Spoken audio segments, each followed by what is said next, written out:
1 കൊരിന്ത്യർ 2-ാം അധ്യായത്തിൻ്റെ 2-ാമത്തെ സെക്ഷനിലേക്ക് നമ്മൾ കടന്നു. അപ്പോൾ യേശുക്രിസ്തുവിനെ കുറിച്ച് മാത്രം അറിയണമെന്ന് പൗലോസിൻ്റെ ആഗ്രഹം. എന്താ അതിൻ്റെ കാര്യം? എന്താ? ലോകത്തിൻ്റെ പാപത്തെ ചുമക്കുന്ന ദൈവത്തിൻ്റെ കുഞ്ഞാട് ആരാ? യേശുക്രിസ്തുവാണ്. മനുഷ്യൻ്റെ പാപത്തിൽ നിന്ന് അവന് മോചനം തരുന്നത് ആരാ? യേശുക്രിസ്തുവാണ്. കഴിഞ്ഞ ദിവസം ഞാനൊരു ദാസനോട് പറഞ്ഞപ്പോൾ ആ കാര്യങ്ങൾ എപ്പോഴും എൻ്റെ ഓർമ്മയിലേക്ക് വരിക. മർക്കോസിന് സുവിശേഷം 2-ാം അധ്യായത്തിൻ്റെ 5-ാം വാക്യത്തിൽ മർക്കോസ് 2:5 വായിച്ചേ. Hallelujah, hallelujah, hallelujah, hallelujah, hallelujah. മർക്കോസ് 2:5 ഒന്ന് വായിച്ചാട്ടെ. 2:5. യേശു അവരുടെ വിശ്വാസം കണ്ടിട്ട് പക്ഷപാതക്കാരനോട്, മകനെ, നിന്റെ പാവങ്ങൾ മോചിച്ചു തന്നിരിക്കുന്നു എന്ന് പറഞ്ഞു. അടുത്ത വായിച്ചോ. ഇവനിങ്ങനെ ദൈവദൂഷണം പറയുന്നത് എന്ത്? ദൈവം ഒരുവനല്ലാതെ പാപങ്ങളെ മോചിക്കുവാൻ കഴിയുന്നവനാണെന്ന് ഹൃദയത്തിൽ ചിന്തിച്ചുകൊണ്ടിരുന്നു. അടുത്ത, ഇങ്ങനെ അവർ ഉള്ളിൽ ചിന്തിക്കുന്നത് യേശു മനസ്സിൽ ഗ്രഹിച്ചു. അവരോട്, നിങ്ങൾ ഇങ്ങനെ ഹൃദയത്തിൽ ചിന്തിക്കുന്നത് എന്ത്? പക്ഷപാതക്കാരനോട് പാപങ്ങൾ മോചിച്ചു തന്നിരിക്കുന്നു എന്ന് പറയുന്നതോ, എഴുന്നേറ്റ് കിടക്കെടുത്ത് നടക്ക എന്ന് പറയുന്നതോ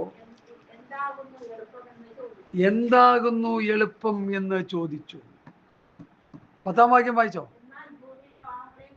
എന്നാൽ ഭൂമിയിൽ പാപങ്ങളെ മോചിപ്പാൻ മനുഷ്യപുത്രന് അധികാരമുണ്ട് എന്നറിയേണ്ടതിന് അവൻ പക്ഷപാതക്കാരനോട്, എഴുന്നേറ്റ് കിടക്കെടുത്ത് വീട്ടിലേക്ക് പോക എന്ന് ഞാൻ നിന്നോട് പറയുന്നു എന്ന് പറഞ്ഞു. ഉടനെ അവൻ എഴുന്നേറ്റ് കിടക്കെടുത്ത് എല്ലാവരും കാണുകെ പുറപ്പെട്ടു. മതി. അപ്പോൾ യേശുക്രിസ്തുവിനെ കുറിച്ച് മാത്രം അറിയണമെന്ന് പൗലോസ് പറയുമ്പോൾ അതിൻ്റെ പിന്നിലുള്ള വിഷയം എന്താ? യേശുക്രിസ്തുവിലൂടെയാണ് എന്ത്? പാപമോചനം. ലോകത്തിൽ പാപത്തെ മോചിക്കുവാൻ ഒരു വ്യക്തിക്ക് മാത്രമേ, ഒരു അവതാരത്തിന് മാത്രമേ കഴിയത്തുള്ളൂ. അതാണ് യേശുക്രിസ്തു. അതാണ് യോഹന്നാൻ സ്നാപകൻ പറഞ്ഞത്, ലോകത്തിൻ്റെ പാപത്തെ ചുമക്കുന്ന ദൈവത്തിൻ്റെ കുഞ്ഞാട്. പാപമോചനം യേശുക്രിസ്തുവിലൂടെ മാത്രമേ ഉള്ളൂ. മറ്റൊരുത്തിന് രക്ഷയില്ല. നാം രക്ഷിക്കപ്പെടുവാൻ ആകാശത്തിന് കീഴിൽ ഭൂമിയിൽ നൽകപ്പെട്ട വേറൊരു നാമമില്ല. യേശുക്രിസ്തുവിലൂടെ മാത്രമാണ് രക്ഷ. സകല മാനവജാതിക്കും 200-200 ചില്ലുവാനും രാഷ്ട്രങ്ങളുണ്ടെന്നൊക്കെ പറയപ്പെടുന്നു. ഓരോരുത്തർ ഓരോ കണക്കാ പറയുന്നത്. കഴിഞ്ഞ ദിവസം അച്ചായൻ പറഞ്ഞു 200 ഉള്ളൂ, വേറെ ആൾ പറഞ്ഞു 265 ഉണ്ടെന്ന് പറഞ്ഞു. എത്ര രാഷ്ട്രങ്ങളുണ്ടെങ്കിലും, എത്ര രാഷ്ട്രത്തലവന്മാരുണ്ടെങ്കിലും, എത്ര കോടി ജനമുണ്ടെങ്കിലും, ഈ സകല മനുഷ്യർക്കും, സകല ജാതി മതസ്ഥർക്കും, സകല രാജ്യക്കാർക്കും പാപമോചനം പ്രാപിച്ച് സ്വർഗരാജ്യത്തിലെത്തുവാൻ യേശുക്രിസ്തു മാത്രമാണ് ഏക പോംവഴി. അതാണ് പറഞ്ഞത്, മറ്റൊരുത്തൻ്റെ രക്ഷയില്ല. നാം രക്ഷിക്കപ്പെടുവാൻ ആകാശത്തിന് കീഴിൽ ഭൂമിയുടെ ഇടയിൽ നൽകപ്പെട്ട വേറൊരു നാമമില്ല. പാപമോചനം പ്രാപിക്കുന്നവർക്ക് മാത്രമേ ദൈവരാജ്യത്തിൽ അവകാശം കിട്ടുകയുള്ളൂ. ആ പാപമോചനം യേശുക്രിസ്തുവിലൂടെ മാത്രമേ ലഭിക്കുകയുള്ളൂ. പുതിയ നിയമസഭയുടെ കാതലായ ഉപദേശം ഞങ്ങൾ ക്രൂശിക്കപ്പെട്ട ക്രിസ്തുവിനെ പ്രസംഗിക്കുന്നു, ഉയർത്തെഴുന്നേറ്റ ക്രിസ്തുവിനെ പ്രസംഗിക്കുന്നു. ഇവിടെ പൗലോസ് പറയാൻ, എനിക്ക് ക്രിസ്തുവിനെ കുറിച്ച് മാത്രം അറിഞ്ഞാൽ മതി. നിങ്ങൾ ബൈബിൾ കോളേജിലൊക്കെ ഒന്ന് ചെന്ന് നോക്കിയോ. ഞാനും ഒരു 5 വർഷം ചവിട്ടി തുടിച്ചു. അതുകൊണ്ടാണ് പറയുന്നത്, ആരെയൊക്കെ കുറിച്ചായി ബൈബിൾ കോളേജ് പഠിപ്പിക്കുന്നത്? ഈ ലോകത്ത് മരിച്ച് മൺമറഞ്ഞു പോയ മഹാന്മാരെ കുറിച്ച് മുഴുവൻ ബൈബിൾ കോളേജുകളിൽ പഠിപ്പിക്കുന്നുണ്ട്. അവരുടെ ചരിത്രങ്ങൾ, അവരുടെ ആശയങ്ങൾ, അവരുടെ തത്വസംഹിതകൾ. സോക്രട്ടീസിനെ കുറിച്ചും അരിസ്റ്റോട്ടലിനെ കുറിച്ചും ലെനിനെ കുറിച്ചും ഡാർവിനെ കുറിച്ചും എന്നു വേണ്ട ലോകത്ത് ജീവിച്ച് മരിച്ച് മൺമറഞ്ഞു പോയ മഹാന്മാരെന്ന് പറയുന്ന മനുഷ്യരെ കുറിച്ച് മുഴുവൻ ബൈബിൾ കോളേജുകളിൽ സെമിനാറുകളിൽ പഠിപ്പിക്കുന്നുണ്ട്. ഇവിടെ പൗലൂസ് പറയുന്നു, എനിക്ക് യേശുക്രിസ്തുവിനെ കുറിച്ച് മാത്രം അറിഞ്ഞാൽ മതി. അപ്പോൾ ഒന്ന് ചിന്തിച്ചു നോക്കിയേ, ക്രിസ്തുവിനെ കുറിച്ച് മാത്രം അറിഞ്ഞാൽ മതി പൗലൂസ് പറയുമ്പോൾ, ഇവിടുത്തെ നിക്കോദിമോസുമാർ, കഴിഞ്ഞ ആഴ്ച നമ്മളങ്ങനെ പ്രസംഗം അതായിരുന്നല്ലോ, ഇസ്രായേലിൻ്റെ ഉപദേഷ്ടാവായ നിക്കോദിമോസ് ബൈബിൾ കോളേജ് എന്ന് പേര് കൊടുത്താലും തിരക്കടില്ല. സ്വത്രം. അവരോട് കർത്താവ് എന്താ പറഞ്ഞത്? നിക്കോദിനോട് എന്താ പറഞ്ഞത്?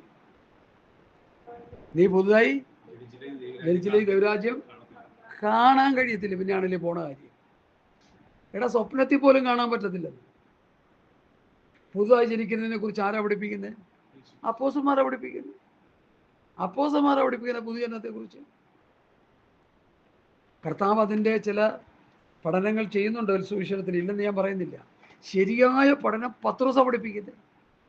വീണ്ടും ജനത്തെക്കുറിച്ച് പത്രോസാ പഠിപ്പിക്കുന്നത്. പത്രോസാണ് ഏറ്റവും ഒന്നാമത്തെ അപ്പോസ്തലൻ.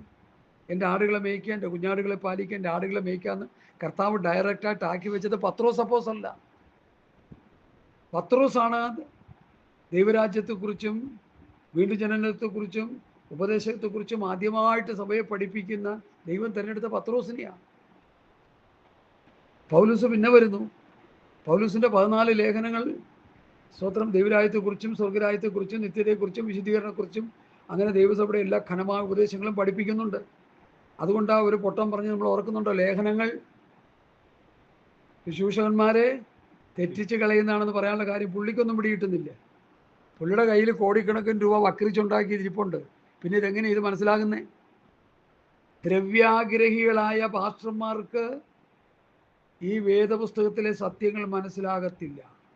അവിടെ ഹൃദയം മുഴുവൻ ദുഷ്ടതയും ദ്രവ്യാഗ്രഹവും മനുഷ്യനെ കെണിയിൽപ്പെടുത്താനുള്ള ചിന്തകളുമാണെങ്കിൽ എങ്ങനെ ഈ സത്യവചനം അവരുടെ ഉള്ളിലേക്ക് കയറും? കഴിഞ്ഞ ദിവസം നമ്മൾ പ്രസ്താവിച്ചൊരു വചനം നിങ്ങൾ ഓർക്കുന്നുണ്ടെന്ന് വിശ്വസിക്കുന്നു. രക്ഷയ്ക്കായി വളരുവാൻ ദൈവവചനമെന്ന മായമില്ലാത്ത പാല് കുടിക്കണം. മായമില്ലാത്ത പാല് കുടിക്കുന്നതിന് എന്ത് ചെയ്യണം? ദുഷ്ടത, ചതി, വ്യാജഭാവം, അസൂയ, നുണ എല്ലാം നീക്കിക്കളയണം, അല്ല കിട്ടത്തില്ല. ഈ പാലുള്ളിൽ ചെന്നാലല്ലേ വളരുള്ളൂ. ഇപ്പം നമുക്കൊരു കുഞ്ഞുണ്ട്, പാല് കുടിക്കുന്നു, ഫുഡ് കഴിക്കുന്നു. ഈ ഫുഡ് കഴിച്ച് പാല് കുടിച്ചാലേ വളർച്ച ഉണ്ടാകത്തുള്ളൂ, പുഷ്ടി വയ്ക്കത്തുള്ളൂ. ഇന്നത്തെ വിശ്വാസികൾ ആത്മീകമായി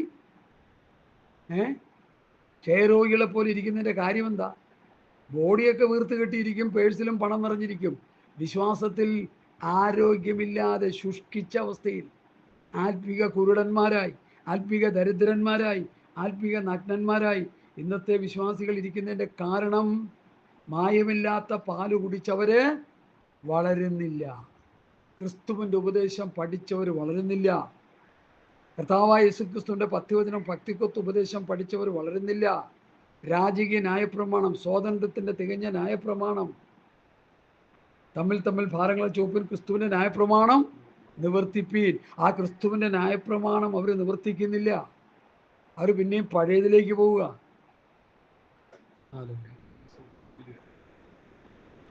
ഈ ഇടയ്ക്ക് എന്നോടൊരു സഹോദരൻ പറഞ്ഞു, കച്ചായൻ പറഞ്ഞു, പഴയ നിയമം നിങ്ങൾ പഠിപ്പിക്കുന്നില്ല. എന്താണ് ഞാൻ അവരെ മറുപടി പറയേണ്ടത്?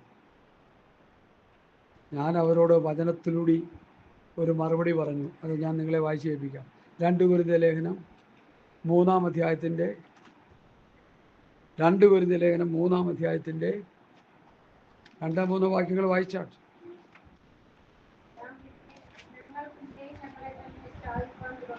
ആമേൻ.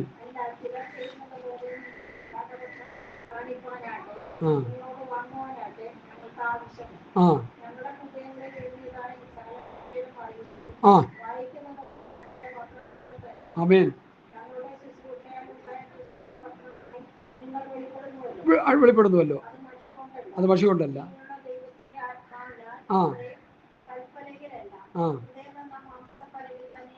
എഴുതിയിരിക്കുന്നത്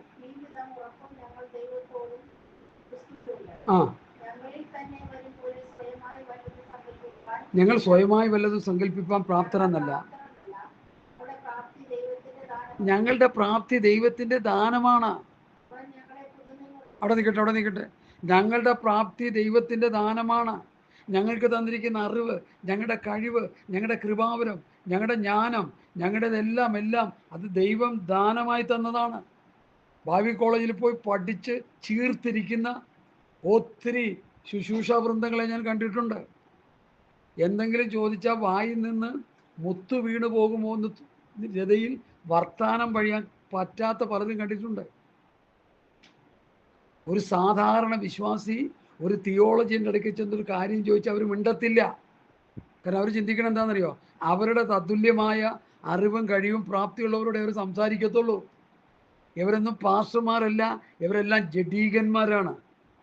ഇവരെ ദൈവമാക്കി വെച്ചിട്ടില്ല, ഇവരെ സംഘടനയാക്കി വെച്ചവരാണ്, സ്വയം കയറിയായവരാണ്. തീർത്തും പറയുകയാണ്. ഇവിടെ പൗലോസ് പറയുന്നത് ശ്രദ്ധിച്ചേ, ഞങ്ങളിൽ നിന്ന് തന്നെ വരും പോലെ സ്വയമായി വല്ലതും സങ്കല്പിപ്പാൻ ഞങ്ങൾ പ്രാപ്തരെന്നല്ല. ഞങ്ങളുടെ പ്രാപ്തി, നമ്മുടെ അറിവ്, നമ്മുടെ കഴിവ്, നമ്മുടെ പണം, നമ്മുടെ A to Z ദൈവം തന്ന ദാനമെന്ന് ഇനിയെങ്കിലും മനസ്സിലാക്കിയെങ്കിൽ കൊള്ളായിരുന്നു ഈ തലപ്പത്തിരിക്കുന്ന മഹാന്മാരെ. അടുത്ത വാക്യം വായിച്ചാൽ, അവൻ ഞങ്ങളെ പുതിയ നിയമത്തിന്റെ ശുശ്രൂഷകന്മാരാകുവാൻ പ്രാപ്തരാക്കി. നമ്മുടെ ചെവിയിലോട്ട് കയറുന്നുണ്ടോ വചനം? അവൻ ഞങ്ങളെ പുതു നിയമത്തിന്റെ. എൻ്റെ കൂടെ പഠിച്ചൊരു പാസ്റ്റർ ഞാൻ ഇപ്പോഴും ഓർക്കുന്നുണ്ട്. താമച്ചാൻ എന്നെക്കാൾ ചെറുപ്പമാണ്, ഒരു 10-15 വയസ്സിനെങ്കിലും ചെറുപ്പമാണ്. എന്നോട് ചോദിക്കുക, താമച്ചാൻ ഇപ്പോൾ പുതിയ നിയമമാണല്ലോ പ്രസംഗിക്കുന്നത്, എന്താ മറുപടി ഞാൻ പറയേണ്ടത്? ഇവിടെ പൗലോസ് എന്താ പറഞ്ഞത്? ക്രിസ്തുവിനെ കുറിച്ച് മാത്രം അറിയണമെന്ന് പറഞ്ഞ പൗലോസ് എന്താ പറഞ്ഞത്? അവൻ ഞങ്ങളെ പുതു നിയമത്തിന്റെ ശുശ്രൂഷകന്മാരാകുവാൻ പ്രാപ്തരാക്കി. KJV ട്രാൻസ്ലേഷൻ എടുത്ത് വായിച്ച് പഠിച്ചു നോക്കണം. അവൻ ഞങ്ങളെ പുതു നിയമത്തിന്റെ പ്രാപ്തന്മാരായ ശുശ്രൂഷകന്മാരാക്കി. പുതു നിയമത്തിന്റെ, പുതിയ നിയമത്തിന്റെ, പഴയ നിയമത്തിന്റെ അല്ല. പഴയ നിയമത്തിലെ മോശയിക പ്രമാണത്തെ നമ്മൾ അവഹേളിക്കുന്നില്ല, അത് വേണ്ടെന്ന് പറയുന്നില്ല. സന്ദർഭോചിതമായി നിഴലും പൊരുളും ബുദ്ധിപദേശമായിട്ട് നമ്മൾ പ്രസ്താവിക്കും, അത് ആത്മാവ് തരുന്ന നിയോഗം അനുസരിച്ച്. അല്ലാതെ പഴയ നിയമം വേണ്ടെന്ന് ഒരിക്കലും നമ്മൾ പറയത്തില്ല. സൃഷ്ടിപ്പിൻ പുസ്തകവും ഇസ്രായേൽ ജനത്തിൻ്റെ അല്ലെങ്കിൽ ഏകദേശം 6-7 യുഗങ്ങളിൽ ജീവിച്ചിരുന്ന മനുഷ്യൻ്റെ പ്രമാണമല്ലേ അത്? നിഷ്പാപയുഗം, മനസാക്ഷി യുഗം, മാനുഷിക ഭരണയുഗം, വാഗ്ദത്ത യുഗം, ന്യായപ്രമാണ യുഗം, 5 യുഗങ്ങളിൽ ജീവിച്ചിരുന്ന മനുഷ്യന്റെ പ്രമാണമാണ് ഈ മോശയിക പ്രമാണം. അപ്പൊ അങ്ങനെ നമ്മൾ ആ വിഷയങ്ങളെ പഠിച്ചെടുക്കണം. ചുമ്മാ കതറിയാതെ കിടന്ന ആട്ടം കാണരുത്. പാസ്റ്റർമാരിങ്ങനെ പറയുന്ന കേൾക്കുമ്പോൾ എനിക്ക് ദുഃഖം വരുന്നത്. പൗലോസ് പറയുന്നത്, എനിക്ക് യേശുക്രിസ്തുവിനെ കുറിച്ച് മാത്രം അറിഞ്ഞ, വേറൊന്നും എനിക്കറിയാം. എന്താ കാര്യം? ന്യായപ്രമാണം മുടിനാരി കയറി പഠിച്ചവനാ. ന്യായപ്രമാണത്തിൽ രക്ഷയില്ലെന്ന് മനസ്സിലാക്കി. ന്യായപ്രമാണത്തിൽ അധിഷ്ഠിതനായി ജീവിച്ച നിക്കോദോമസിനോട് കർത്താവ് എന്താ പറഞ്ഞത്? പുതുതായി ജനിച്ചില്ലെങ്കിൽ ദൈവരായം കാണാൻ കഴിയത്തില്ല. അപ്പൊ ദൈവരായത്തെ കുറിച്ച് പഠനം ന്യായപ്രമാണത്തിലുണ്ടോ? ന്യായപ്രമാണം അനുസരിച്ചാൽ നടക്കുമോ? അല്ലെങ്കിൽ കർത്താവിനോടത് പറയുമോ? എന്താ ഇത് മനസ്സിലാകാത്തത്? ആര് ശുദ്രം ചെയ്ത് മയക്കിയവരെ? സാത്താൻ ശുദ്രം ചെയ്ത് മയക്കി. ഇന്ന് പലരെയും സാത്താൻ ശുദ്രം ചെയ്ത് മയക്കിയിട്ടിരിക്കുക. പൗലൂസ് പഠിപ്പിച്ച ഉപദേശം, പത്രോസ് പഠിപ്പിച്ച ഉപദേശം, യോഹന്നാൻ പഠിപ്പിച്ച ഉപദേശം, യാക്കോബ് പഠിപ്പിച്ച ഉപദേശം, യൂദ പഠിപ്പിച്ച ഉപദേശം ദൈവസഭയെ പഠിപ്പിച്ച് ആത്മീയരാക്കി നിർത്തിയില്ലെങ്കിൽ ഈ പഠിപ്പിക്കുന്നവരും ഈ പഠിക്കുന്നവരൊന്നും ദൈവരാജ്യം കാണുമെന്ന് ഞാൻ വിശ്വസിക്കുന്നേ ഇല്ല. തീർത്തും പറയുക.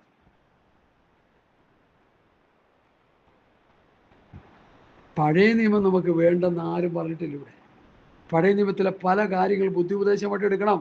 അതിന് പഴയ നിയമം പ്രസംഗിക്കണ്ടേ? 5 യാഗങ്ങളുണ്ട്. ആ യാഗങ്ങളെ കുറിച്ച് പ്രസംഗിച്ചിട്ട് റോമാലേഖനം 12:1-2 വാക്യം വായിച്ച്. ഞാൻ പലരും പ്രസംഗിക്കുന്നത് കേട്ടിട്ടുണ്ട്, അതുകൊണ്ട് പറയുക. 12:1-2. സഹോദരന്മാരെ, ഞാൻ ദൈവത്തിൻ്റെ മനസ്സിൽ ഓർപ്പിച്ച് നിങ്ങളെ പ്രബോധിപ്പിക്കുന്നത്, ബുദ്ധിയുള്ള ആരാധനയായി നിങ്ങളുടെ ശരീരങ്ങളെ ജീവനും വിശുദ്ധിയും ദൈവത്തിന് പ്രസാദമുള്ള യാഗമായി സമർപ്പിപ്പിൻ. മതി. നിങ്ങളുടെ ശരീരങ്ങളെ, ശരീരത്തിൻ്റെ പഞ്ചേന്ദ്രിയങ്ങളെ ക്രിസ്തുവിൻ്റെ യാഗപീഠത്തിൽ കൊണ്ടുവന്ന് യാഗ വസ്തുവായിട്ട് സമർപ്പിക്കുക. നമ്മുടെ ഇഷ്ടങ്ങൾ, നമ്മുടെ ആഗ്രഹങ്ങൾ, നമ്മുടെ താല്പര്യങ്ങളെല്ലാം വീണ്ടും ജനനത്തിലൂടെ മാറിയിട്ട് ക്രിസ്തുവിൽ ഒരു പുതിയ സൃഷ്ടിയായി, ഒരു പുതിയ മനുഷ്യനായി, പിന്നെ ഒരു പുതിയ രൂപാന്തരപ്പെട്ട ക്രിസ്തുവിൽ ഒരു പുതിയ മനുഷ്യൻ, ഒരു ദൈവ മനുഷ്യനായി ജീവിക്കണം. പാപം ചെയ്യാതൊരു ജീവിതം നയിക്കണം. അവിടെ റോമർ 12:1 വാക്യത്തിലാണ് പുതിയ നിയമയാഗത്തെക്കുറിച്ച് പഠിപ്പിക്കുന്നത്. നിങ്ങളുടെ ശരീരങ്ങളെ ദൈവത്തിന് പ്രസാദമുള്ള യാഗമായി സമർപ്പിപ്പീൻ, അല്ലേ? അതാണ് പുതിയ നിയമയാഗം. പഴയ നിയമത്തിലെ 5 യാഗങ്ങളെക്കുറിച്ച് വാതോരാതെ പ്രസംഗിക്കുന്ന പാസ്റ്റർമാരെ എനിക്കറിയാം. നിങ്ങൾ പ്രസംഗിച്ചോളൂ, ഒരു കുഴപ്പമില്ല. എനിക്കതിന് നിയോഗം കിട്ടുന്നില്ല, എനിക്ക് അങ്ങനെയുള്ള ഒരു ആത്മഭാരം കിട്ടുന്നില്ല. ഈ പ്രസംഗിച്ചിട്ട് ഈ പുതിയ നിയമയാഗത്തെക്കുറിച്ച് പറഞ്ഞ് വിശ്വാസിയെ കർത്താവിൻ്റെ വരവിന് വേണ്ടി ഒരുക്കുന്നില്ലെങ്കിൽ നിങ്ങളുടെ പഴയ നിയമത്തിലെ 5 യാഗങ്ങളെക്കുറിച്ച് പ്രസംഗിച്ച് നിങ്ങൾ സമയം കളഞ്ഞതല്ലാതെ ഒന്നും നേടാൻ കഴിയത്തില്ല. പഴയ നിയമയാഗം ഇതാണെന്നും പുതിയ നിയമയാഗം ഇതാണെന്നും നമ്മുടെ ശരീരങ്ങളെ ജീവനും വിശുദ്ധിയും ദൈവത്തിന് പ്രസാദമുള്ള യാഗമായി സമർപ്പിച്ച് പാപം ചെയ്യാതെ നീതി ചെയ്ത് വിശുദ്ധീകരണം പ്രാപിച്ച് തേജസ്കൃഷ്ണത്തേക്ക് നടത്തപ്പെടാൻ പുതിയ നിയമ സൃഷ്ടിയാകുന്ന നമ്മളെ പുതിയ നിയമ ഉപദേശം കൊണ്ട് തന്നെ പ്രബോധിപ്പിക്കണം, വചനം കൊണ്ട് തന്നെ പ്രോത്സാഹിപ്പിക്കണം. പഴയ നിയമം വേണ്ടെന്ന് ഇവിടെ ആരും പറയുന്നില്ല. ബുദ്ധി ഉപദേശമായിട്ട് പഴയ നിയമം നമ്മൾ പ്രസംഗിക്കും. 1 കൊരിന്ത്യർ 10-ാം അധ്യായം പഴയ നിയമം ബുദ്ധി ഉപദേശമായി പ്രസംഗിക്കപ്പെടുന്നു. പഴയ നിയമം ദൃഷ്ടാന്തമാണ്, അവർക്കത് ദൃഷ്ടാന്തമാണ്, നമുക്കത് ബുദ്ധി ഉപദേശമാണ്.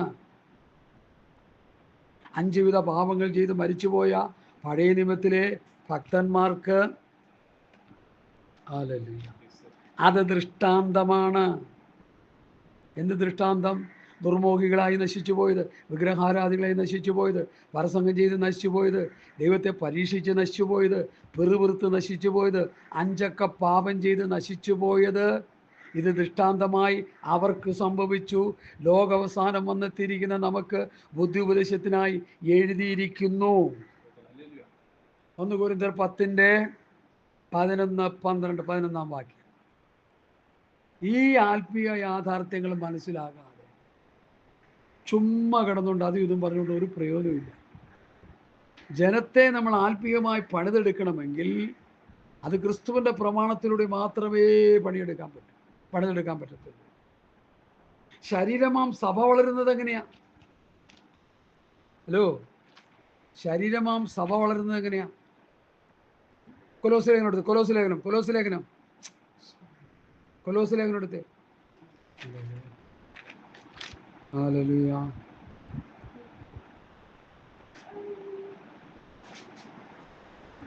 അതിൻ്റെ 9-10 വാക്യങ്ങൾ വായിക്കാം. അവനിലല്ലോ ദൈവത്തിൻ്റെ സർവ്വസമ്പൂർണതയും ദേഹരൂപമായി വസിക്കുന്നത്. എല്ലാ വാഴ്ചയ്ക്കും അധികാരത്തിനും തലയായ അവനിൽ നിങ്ങൾ പരിപൂർണരായിരിക്കുന്നു. തലയായ ക്രിസ്തുവിൽ നമ്മൾ പരിപൂർണരായിരിക്കുന്നു. അവനിൽ നിങ്ങൾക്ക് ക്രിസ്തുവിൻ്റെ പരിച്ഛേദനയാൽ ജഡശരീരം ഉരിഞ്ഞു കളഞ്ഞതിനാൽ കൈകൊണ്ടല്ലാത്ത പരിച്ഛേദനയും ലഭിച്ചു. തലയായ അവനിൽ നിങ്ങൾ പരിപൂർണരായിരിക്കുന്നു പറഞ്ഞാൽ അതിൻ്റെ ശരിയായ അർത്ഥം? തലയെ മുറുകെ പിടിക്കാത്തവനാരും നിങ്ങളുടെ വിരുദ് തെറ്റിക്കരുത്. തലയെ മുറുകെ പിടിക്കാത്തവൻ വിരുദ് തെറ്റിക്കരുതെന്ന് പറഞ്ഞാൽ എൻ്റെ അർത്ഥം എന്താ? ക്രിസ്തുവിൻ്റെ ഉപദേശത്തെ മുറുകെ പിടിക്കാത്തവൻ വിരുദ് തെറ്റിക്കുന്നവരാണ്. അതിനാണ് നമ്മൾ ദോത്രാജ്യം ദശാംശം കൊണ്ട് കൊടുക്കുന്നത്. ഓർത്തോണം. തലയായ ക്രിസ്തുവിനെ മുറുകെ പിടിക്കാന്ന് പറഞ്ഞാൽ എൻ്റെ അർത്ഥം ഞങ്ങൾ വാക്കിനാലോ ലേഖനത്താലോ തന്ന പ്രമാണങ്ങളെ മുറുകെ പിടിച്ചുകൊള്ളുക. ഞങ്ങൾ വാക്കിനാലോ തന്ന പ്രമാണം, അത് പ്രവൃത്തി പുസ്തകം. ലേഖനങ്ങളിലൂടെ തന്നത് റോമാലേഖനം മുതൽ യൂദയുടെ ലേഖനം വരെ. വെളിപ്പാട് 1, 2, 3 അധ്യായം കൂടി വായിക്കാം, അത് നമുക്കുള്ളതാ. ആ ഉപദേശങ്ങളെ പഠിച്ചു മുറുകെ പിടിക്കണം. ചുമ്മാ എന്തെങ്കിലും പറഞ്ഞാലൊന്നും കാര്യം നടക്കില്ല പ്രിയമുള്ളവരെ. ഇത് വസ്തുനിഷ്ഠമായി വ്യക്തമായി കൃത്യമായി പറയുന്ന കാര്യങ്ങളാണ്. തലയായവരിൽ നിന്നല്ലോ ശരീരം മുഴുവനും സന്ധികളാലും ഞരമ്പുകളാലും ചൈതന്യം ലഭിച്ചും ഏകീഭവിച്ചും ദൈവികമായ വളർച്ച പ്രാപിക്കുന്നു. തലയായവനിൽ നിന്ന്, തലയെന്ന് പറഞ്ഞാൽ ക്രിസ്തു, തലയാവിൽ നിന്ന് വളർച്ച പ്രാപിക്കുന്നു എന്ന് പറഞ്ഞാൽ ശരീരം വളർച്ച പ്രാപിക്കുന്നു എന്ന് പറഞ്ഞാൽ തലയിൽ നിന്ന് പുറപ്പെടുന്ന ഉപദേശം, ക്രിസ്തുവിൽ നിന്ന് പുറപ്പെടുന്ന ഉപദേശം. ശരീരമായ സഭയിലെ വ്യക്തികൾ അനുസരിച്ച് ജീവിച്ച് ക്രിസ്തുവിൻ്റെ സമ്പൂർണ്ണതയായ പ്രായത്തിൻ്റെ അളവോളം വളർത്തപ്പെടുക, ക്രിസ്തുവിൻ്റെ തലയോളം വളർത്തപ്പെടുക. ഇതാണ് അപ്പോസ്തല ഉപദേശത്തിൻ്റെ കാതലായ വിഷയങ്ങൾ. ഇതൊന്നും അറിയാതെ ചുമ്മാ വല്ലതൊക്കെ വിളിച്ചു പറഞ്ഞാൽ ഒന്നും നടക്കില്ല പ്രിയമുള്ളവരെ. ഇവിടെ നമുക്ക് കാശ് കിട്ടും, കസേര കിട്ടും, പണം കിട്ടും, വീട് കിട്ടും, സ്ഥാനം കിട്ടും, ഫ്ലൈറ്റ് ടിക്കറ്റ് കിട്ടും. ഇവിടെ നമുക്ക് കോടിക്കണക്കിന് രൂപയുടെ സ്വത്തുകൾ പലരും വെച്ച് തരും, അത് വെച്ച് നീട്ടും. ഇതൊക്കെ നമ്മൾക്ക് കിട്ടും. അവസാനം നരകക്കുഴി കിടന്ന് അഴിയെണ്ണേണ്ടി വരും. അതുകൊണ്ട് വ്യക്തമായി കൃത്യമായി ഇന്ന് പിൽക്കാലം ഈ പത്യവചനം, പത്യോപദേശം എൻ്റെ മാന്യ ശ്രോതാക്കൾ കേട്ടനുസരിച്ച് ജീവിച്ച് നിത്യതയ്ക്ക് പോകാൻ ഒരുങ്ങണമെന്ന് ഞാൻ നിങ്ങളെ കർത്താവിൻ്റെ നാമത്തിൽ പ്രബോധിപ്പിക്കുന്നു. തലയായ ക്രിസ്തുവിൽ നിന്ന് ഉപദേശം സ്വീകരിച്ച് ഒരു ഉദാഹരണം ഞാൻ പറയാം. ഞാനിപ്പോൾ ഇങ്ങോട്ട് നടന്നു പോവുക വഴിയിലൂടെ. അപ്പോൾ വലതുവശത്ത് 2 മാവ് നിപ്പുണ്ട്. ആ മാവിൽ ഒരു 3-4-5 മാങ്ങ കിടപ്പുണ്ട്. ആ മാങ്ങ കണ്ടതാരാ? തലയിലുള്ള കണ്ണ് കണ്ടു. ആ കണ്ട മാങ്ങ ഈ കൈ പ്രവർത്തിച്ച് തോട്ടി കൊണ്ടോ കല്ലുകൊണ്ടോ ഇത് നിലത്തിടണമെങ്കിൽ ഓർഡർ അവിടെ നിന്ന് പുറപ്പെടുവിക്കണം. തലയിൽ നിന്ന് നമ്മുടെ ബ്രെയിനിൽ കൂടി ഓർഡർ പുറപ്പെടുവിച്ച് ആ ഓർഡർ നമ്മുടെ ശരീരത്തിൽ, നമ്മുടെ കൈകളിലൂടെ ചെന്ന് ആ മാങ്ങ എറിഞ്ഞിടുകയോ അല്ലെങ്കിൽ കയറി പറിക്കുകയോ അല്ലെങ്കിൽ തോട്ടി കൊണ്ട് പറിക്കുകയോ. ഒരു തോട്ടി അവിടെ ഇരുന്നെന്ന് വെച്ചോ, തോട്ടി എടുത്ത് പറിച്ച് കണ്ണുകൊണ്ടാണോ പറിക്കുന്നത്? കൈ കൊണ്ടല്ലേ പറിക്കുന്നത്? ശരീരത്തിൻ്റെ അവയവമല്ലേ. അപ്പം തലയിൽ നിന്നുള്ള ആ ഓർഡർ കൈ സ്വീകരിച്ച് മാമ്പഴം നമ്മൾ പറിച്ച് തിന്ന് ആസ്വദിക്കുന്നു. ഇത് നമ്മൾ മനസ്സിലാക്കണം. തലയായവരിൽ നിന്നല്ലോ ശരീരം മുഴുവനും സന്ധികളാലും ഞരമ്പുകളാലും ചൈതന്യം ലഭിച്ചും ഏകീഭവിച്ചും ആത്മീയമായ വളർച്ച പ്രാപിക്കുന്നു. ആത്മീയമായ വളർച്ച നമുക്കതാ വേണ്ടത്. ഇന്ന് ജനം മുഴുവൻ ഭൗതിക വളർച്ച പ്രാപിച്ചിരിക്കുക. കോടിക്കണക്കിന് രൂപ ബാങ്കിൽ സ്വരൂപിച്ചു വെച്ച്, കോടിക്കണക്കിന് രൂപയുടെ വസ്തുവകൾ സംഭരിച്ചു വെച്ച്, സുവിശേഷം പറയുന്ന സുവിശേഷകന്മാരും വിശ്വാസികളും ഇന്ന് ഭൂമിയിലുണ്ട്. നിത്യജീവൻ പ്രാപിക്കാൻ യേശുവിൻ്റെ പുറകെ ഒരു സഹോദരൻ വന്നിട്ട് യേശുവിനോട് എന്താ പറഞ്ഞേ? നിനക്കുള്ളത് വിറ്റ് ദരിദ്രർക്ക് കൊടുത്തിട്ട് എൻ്റെ പിന്നാലെ ഇതെല്ലാം കൂടി കെട്ടിപ്പറക്കി എൻ്റെ പിന്നാലെ വന്ന അപകടമാണ് യാത്ര. എന്താ ഇത് മനസ്സിലാക്കാത്തത്? പെന്തോക്കോസുകാരെ എന്താ ഇത് മനസ്സിലാകാത്തത്? കോടിക്കണക്കിന് സമ്പാദിച്ച് വെച്ചിരിക്കുന്ന വിറ്റ് ദരിദ്രർക്ക് കൊടുത്തില്ലെങ്കിൽ ഒരുപക്ഷെ ദൈവരാജ്യത്ത് കിട്ടത്തില്ല, പോകാൻ പറ്റത്തില്ലെന്നേ. ഒട്ടകം സൂചിക്കുള്ളിൽ കിടക്കുന്ന പോലെ ആയിരിക്കും ദൈവരാജ്യത്തിൽ കിടക്കുന്ന. പിന്നെ ഒരു വയലിലെ കൃഷിക്കാരൻ കൃഷി ചെയ്തുകൊണ്ടിരിക്കുമ്പോൾ സ്വർഗരാജ്യത്തെക്കുറിച്ച് കർത്താവ് പഠിച്ച ഉപമ എൻ്റെ മനസ്സിലേക്ക് വരിക. എന്താ അവൻ ചെയ്തത്? സ്വത്രം ആ നിധി അവൻ കണ്ടെത്തിയാറെ തനിക്കുള്ളതൊക്കെയും വിറ്റ് ആ നിധി ഇരുന്ന വയല് വാങ്ങി. അതിൻ്റെ അർത്ഥം എന്താ? സ്വർഗരാജ്യത്തെക്കുറിച്ചുള്ള വെളിപ്പാട്, സ്വർഗരാജ്യത്തെക്കുറിച്ചുള്ള ഉപദേശം കിട്ടിക്കഴിഞ്ഞാൽ പിന്നെ ഈ ലോകത്തിൻ്റെ ചപ്പിൻ്റെയും ചവറിൻ്റെയും പോയി അത് വാരിക്കൂട്ടി അതിൻ്റെ പുറത്ത് കയറി ഇരിക്കാതെ അതെല്ലാം വിറ്റുപറക്കി സ്വർഗരാജ്യത്തിന് വേണ്ടി ഓടണം. എനിക്കിത് പറയാതിരിക്കാൻ പറ്റത്തില്ല. ഇത് വിറ്റ് കളയണമെന്നുള്ള അർത്ഥം അവിടെ ഇല്ല. അത് വിടണം. അതിന്മേലുള്ള ആഗ്രഹം അവിടെ വിടണം. സ്വത്ത് നല്ലതാ. ആ സ്വത്ത് കർത്താവിൻ്റെ വേലയ്ക്ക് പ്രയോജനപ്പെടണം. പാവപ്പിടിച്ചവർക്ക് പകുത്തു കൊടുക്കണത് അല്ല. ആരിപ്പിറക്കി വെച്ചുകൊണ്ട് പട്ടിണി കിടന്നിട്ട് എന്താ കാര്യം? ഷുഗറും പ്രഷറും കയറി മധുരം കഴിച്ചുകൂടാ, ഉപ്പ് കഴിച്ചുകൂടാ, ഈ പുളി കഴിച്ചുകൂടാ, എണ്ണ കഴിച്ചുകൂടാ, പിന്നെ എന്തോ കഴിക്കാന്നേ? ചിപ്സിന് വേണ്ടി ആ വാഴപ്പഴത്തിൻ്റെ ഉള്ളിലിരിക്കുന്ന എടുത്തു കഴിഞ്ഞിട്ട് അതിനെന്താ പറയണേ? ചിപ്സിന് വേണ്ടി അതിൻ്റെ ഉള്ളിലുള്ള കാമ്പ് എടുത്തു കഴിഞ്ഞ് പിന്നെ അതിനെന്താ?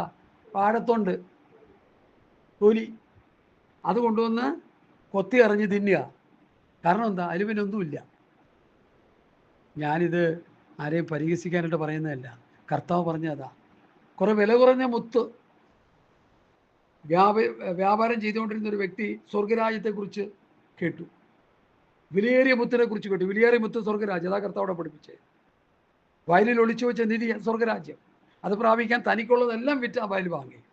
ഇവിടെ ഒരു മുത്ത് കച്ചവടക്കാരൻ ചെറിയ വില കുറഞ്ഞ വിലയേറിയ മുത്തായ സ്വർഗരാജ്യത്തെക്കുറിച്ചുള്ള അറിവ് കിട്ടിയപ്പോൾ ഈ വിലയേറിയ മുത്ത് എന്ത് ചെയ്തു? പ്രാപിക്കാൻ വേണ്ടി ഈ വില കുറഞ്ഞ മുത്തുകളൊക്കെ എന്ത് ചെയ്തു? എല്ലാം വിറ്റത് വാങ്ങി. എന്താ ഇതിൻ്റെ അർത്ഥം?